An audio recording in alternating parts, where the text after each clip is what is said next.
हर हर महादेव प्रिय भक्तों। मानव जीवन में समय, परिस्थिति और स्थान बड़ी भूमिका अदा करते हैं। कई बार जो कुछ भी घटित होना होता है उसी के अनुरूप परिस्थितियां बनती चली जाती हैं। कलयुग में एक ही चक्रवर्ती सम्राट हुए हैं और वे थे सम्राट विक्रमादित्य, जिनके नाम पर भारतवर्ष में विक्रम संवत की शुरुआत हुई। विक्रमादित्य एक बहुत ही पराक्रम, विद्वान, कुशल प्रजापालक, धर्मज्ञ एवं परोपकारी राजा थे। राजा विक्रमादित्य अपनी प्रजा को पुत्रवत प्यार करते थे तथा रात्रि में वेश बदलकर अपनी प्रजा के हालात और कुशलता जानने के लिए नगर भ्रमण हेतु निकल जाया करते थे। एक बार यूं ही राजा विक्रमादित्य वेश बदलकर देर रात्रि में नगर भ्रमण हेतु निकले। भ्रमण करते करते अमृत वेला का समय हो गया, पैर फटने लगे थे। भोर के इस समय राजा विक्रमादित्य नगर की परिक्रमा वाले मार्ग से गुजर रहे थे। मार्ग के दूसरी ओर घना जंगल प्रारंभ हो जाता था। यकायक राजा ने देखा कि एक नौजवान लकड़हारा कंधे पर कुल्हाड़ी लिए जंगल में प्रवेश कर गया और लकड़ी काटने के लिए एक ऊंचे वृक्ष पर चढ़ गया। तत्काल ही राजा विक्रमादित्य ने देखा कि एक भयानक रीछ दौड़ा आया और इस वृक्ष पर चढ़ने लगा, जिस पर वह नौजवान लकड़हारा लकड़ी काट रहा था। रीछ को वृक्ष पर चढ़ते देखकर राजा को बड़ा अचंभा हुआ, क्योंकि रीछ तो वृक्ष पर कभी नहीं चढ़ सकता। उस नौजवान लकड़हारे ने जब रीछ को अपनी ओर आते देखा तो उसके हाथ पांव फूल गए। भय के कारण उसके हाथ से वृक्ष की टहनी छूट गई और पृथ्वी पर गिरकर उसके प्राण पखेरु उड़ गए। तब रीछ वृक्ष से नीचे उतरा और राजा के देखते ही देखते उसने एक सुंदर लड़की का रूप धारण कर लिया और जंगल के समीप स्थित एक कुएं की मुंडेर पर जाकर बैठ गई। राजा दूर खड़ा कौतूहल से ये सब देख रहा था और सोच रहा था, ये लड़की बना हुआ रीछ अब क्या करेगा। थोड़ी ही देर में राजा के दो सिपाही जो रात्रि गश्त पर थे उधर से निकले और इत्तेफाक से दोनों सिपाही आपस में सगे भाई थे।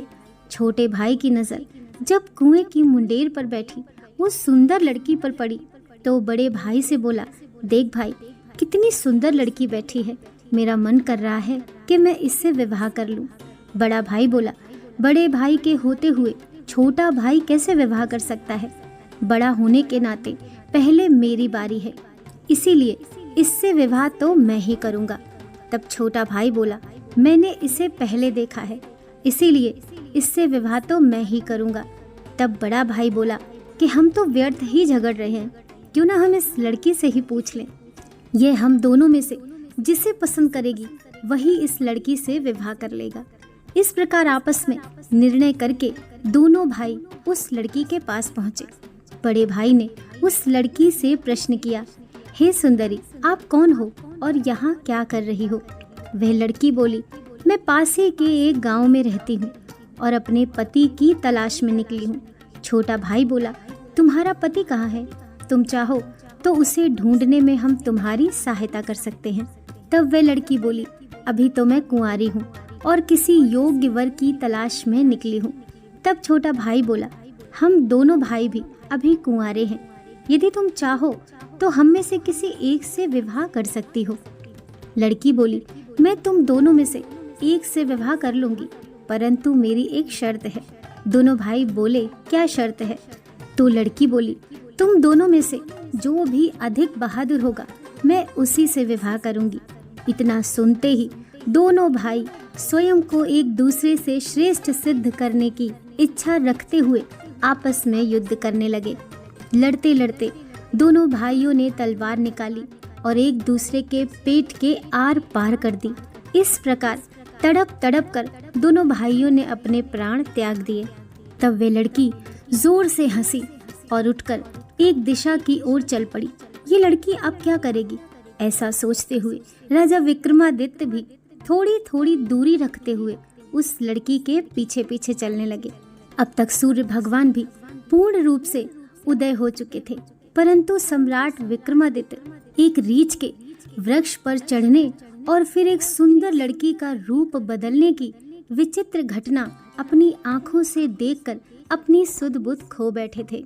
उन्हें अपनी भूख प्यास व राजपाट के विषय में कुछ भी ध्यान न रहा। ध्यान रहा तो केवल उस रहस्यमयी सुंदर लड़की के विषय में जानने की जिज्ञासा। अतः उस सुंदर लड़की का सावधानी पूर्वक दूरी बनाकर पीछा करते करते लगभग 200 कदम आगे चलने के बाद राजा विक्रमादित्य के विस्मय की सीमा न रही, क्योंकि राजा विक्रमादित्य के देखते ही देखते एक वही सुंदर लड़की अब एक लड़की से जहरीले नाग का रूप धारण कर चुकी थी। वह जहरीला नाग अब बड़ी तेजी से आगे बढ़ने लगा। कुछ दूर आगे एक नदी बह रही थी। वह भयानक जहरीला नाग नदी किनारे पहुंचकर कुछ क्षण रुका और राजा के देखते ही देखते नदी में कूद गया। नदी के बीचों बीच एक नाव चल रही थी जिसमें 20-25 लोग सवार थे। वह जहरीला नाग उस नाव की तरफ बढ़ने लगा। सम्राट विक्रमादित्य किनारे पर खड़े ये सब कुछ देख रहे थे। देखते ही देखते वह जहरीला नाग उस नाव में कूद गया। नाग पर नजर पड़ते ही नाव में भगदड़ मच गई और अपनी जान बचाने के लिए लोग नाव से पानी में कूद पड़े। उनमें से जो लोग तैरना जानते थे वे तो तैरकर नदी से बाहर निकल गए और जो तैरना नहीं जानते थे वे सभी लोग पानी में डूबकर मर गए। थोड़ी देर के बाद वह नाग नदी से बाहर निकला और नदी के किनारे किनारे आगे बढ़ने लगा। सम्राट विक्रमादित्य उसके पीछे पीछे चलने लगे। कुछ दूर जाकर राजा विक्रमादित्य को एक बार फिर आश्चर्यचकित होना पड़ा, क्योंकि उस नाग ने एक बार फिर अपना रूप बदला। अब वह एक वृद्ध ब्राह्मण के रूप में था। राजा विक्रमादित्य ने सोचा कि इस रहस्यमयी प्राणी के विषय में जानकारी लेने का अब उचित अवसर है, क्योंकि इस समय यह एक वृद्ध ब्राह्मण के रूप में है। अब मैं इसके बारे में सुगमता से पूछ सकता हूँ। यह सोचकर राजा विक्रमादित्य शीघ्रता से उस रहस्यमयी ब्राह्मण की ओर बढ़ने लगे। राजा विक्रमादित्य तो उस छलावे का पीछा कर रहे थे। अब राजा विक्रमादित्य तेज तेज कदमों से चलते चलते उस वृद्ध ब्राह्मण के सम्मुख पहुंच गए और उसे हाथ जोड़कर प्रणाम किया। वृद्ध ब्राह्मण ने भी हाथ उठा अभिवादन स्वीकार किया। तब राजा विक्रमादित्य ने उसे प्रश्न किया, आप कौन हो? वह बोला, तुम्हें दिखाई नहीं देता, ब्राह्मण हूँ। आप सत्य बोल रहे हो, आप ब्राह्मण तो नहीं हो। वह बोला, तो फिर तुम ही बता दो मैं कौन हूँ। राजा बोला, तुम वे नहीं हो जो नजर आ रहे हो। वह बोला, मैं जो कुछ भी हूँ तुम्हें इससे क्या लेना देना। तुम अपने काम से काम रखो और अपना रास्ता नापो। राजा बोला, मैं सच्चाई जाने बिना आपका पीछा नहीं छोड़ूंगा, आपको सच्चाई बतानी ही पड़ेगी। वह बोला, मैंने तुम्हें बताया तो कि मैं ब्राह्मण हूँ। राजा बोला, आप मुझसे झूठ नहीं बोल सकते। मैं आपका तब से पीछा कर रहा हूँ जब आप रीछ बने हुए थे।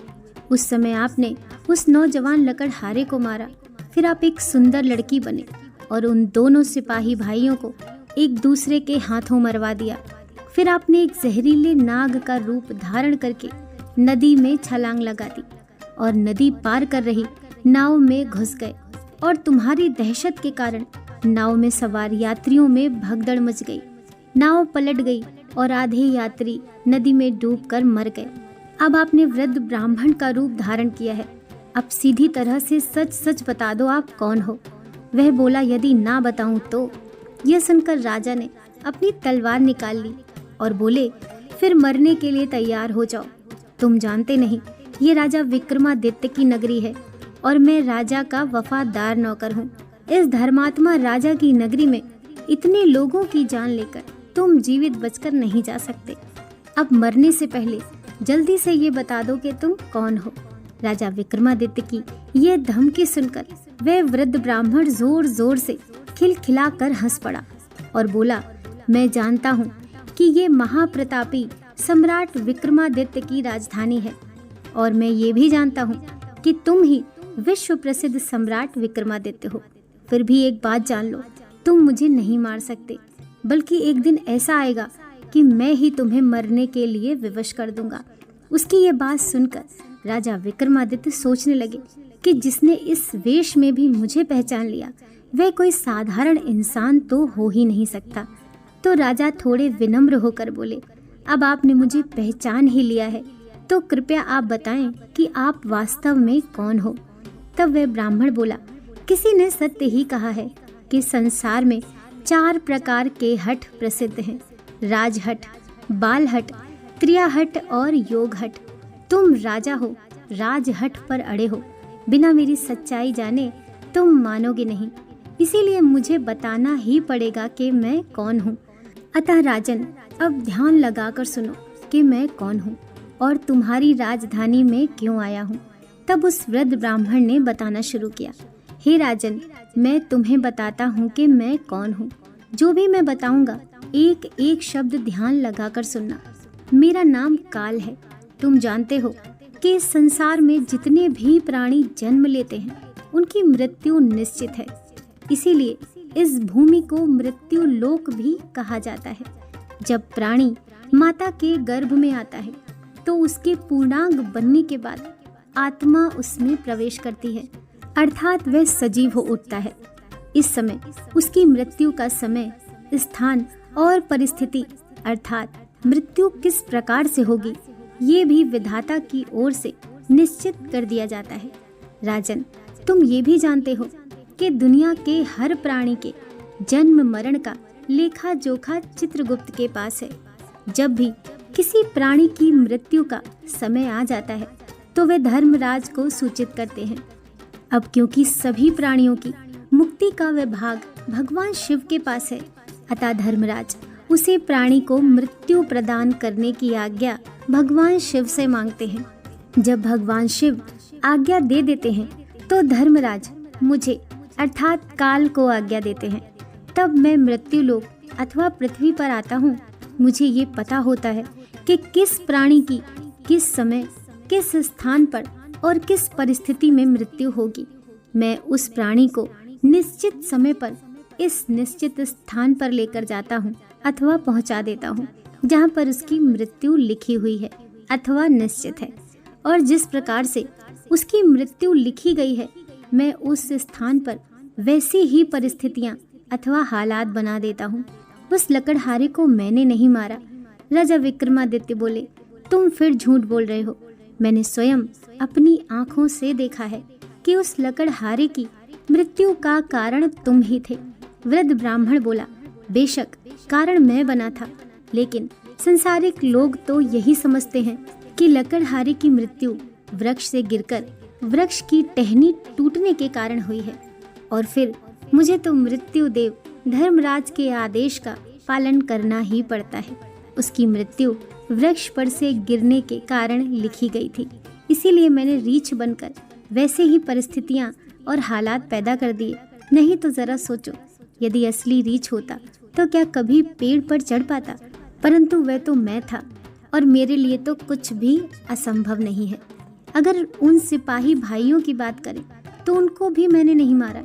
उनकी मृत्यु एक दूसरे के हाथों लिखी थी, अतः उनके लिए मुझे सुंदर लड़की बनना पड़ा। नाव में सवार कुछ लोगों की मृत्यु पानी में डूबने से लिखी थी, इसके लिए मुझे भयानक नाग का रूप धारण करना पड़ा। राजन, मुझे लगता है कि अब तो आप अच्छी तरह समझ गए होंगे कि मैं कौन हूँ और तुम्हारी नगरी में क्यों आया था। और अब ये भी समझ गए होंगे कि समय, स्थान और परिस्थिति की संसारिक प्राणी के जीवन में कितनी बड़ी भूमिका होती है। राजा विक्रमादित्य ने वृद्ध ब्राह्मण रूपी काल की बातें बड़े ध्यान से सुनी और गंभीर हो गए। काल कहने लगा, हे राजन, अब मैं चलता हूँ। राजा विक्रमादित्य बोले, काल देव, आपने मुझे बहुत अच्छी जानकारी दी है, जिसके लिए मैं आपका बहुत आभार व्यक्त करता हूँ। कृपया जाने से पहले मेरे एक और प्रश्न का उत्तर देते जाइए। कालदेव बोले, पूछो, क्या पूछना चाहते हो? शीघ्र पूछो, मेरे पास इतना समय नहीं है।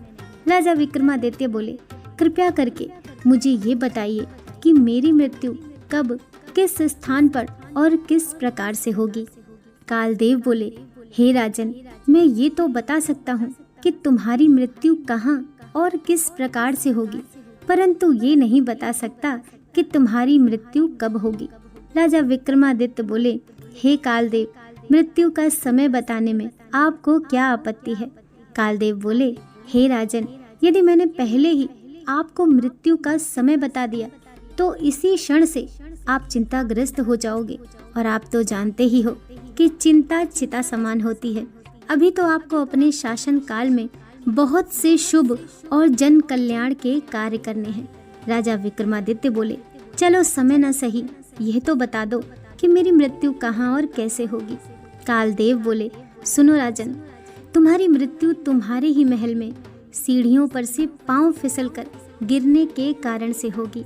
इतनी बात सम्राट विक्रमादित्य को बताकर वृद्ध ब्राह्मण रूपी काल शीघ्रता से एक दिशा की ओर चल पड़े और कुछ दूर जाकर विलुप्त हो गए। इस समय तक सूर्य भगवान भी पूर्ण रूप से अस्त हो चुके थे। चारों तरफ अंधकार छा गया था। राजा विक्रमादित्य अब तक शारीरिक और मानसिक रूप से थक चुके थे, अतः मन में गहन सोच विचार लिए तेज कदमों से अपने महल में प्रस्थान कर गए। दोस्तों, कहानी पसंद आई हो तो वीडियो को लाइक कीजिए, चैनल को सब्सक्राइब कीजिए। मिलते हैं नेक्स्ट वीडियो के साथ। हर हर महादेव।